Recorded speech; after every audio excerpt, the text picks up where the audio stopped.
Inarbis ko na yung saluyot. Ito yung akin nakuha ko. Kahit butas-butas yan, kinakain ko yan.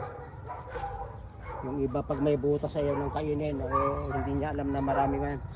Ay tatanggalin ko muna lahat ng talbos. At tingnan nyo, may bunga na oh. Yung bungang yan, pag bura pa edible yan, ganyan oh, malambot, parang sitaw yan, nakakain yan. At pag hindi na napipito sa magulang na, pag hindi nyo kinuha yan, gugulang na itong katawan, tatanda na at mamamatay na. Kaya ang technique sa saluyot, tatanggalin nyo yung bunga.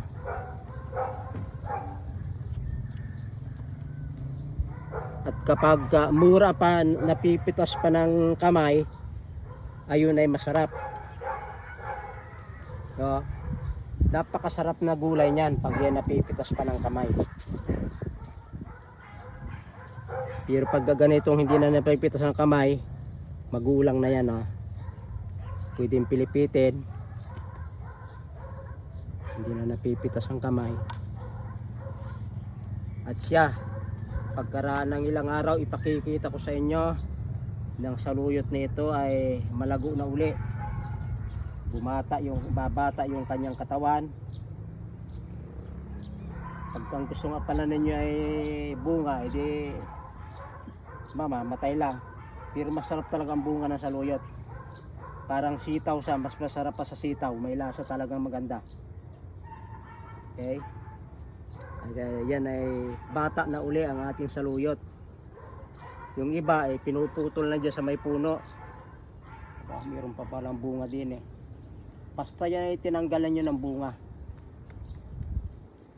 Hihinto siya sa pagiging mature at na babata uli ng kaunti.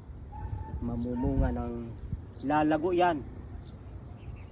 Huwag kayong mahinayang dyan, huwag kayong magtitira kahit isang bunga. Kung gusto niyo humaba ang buhay.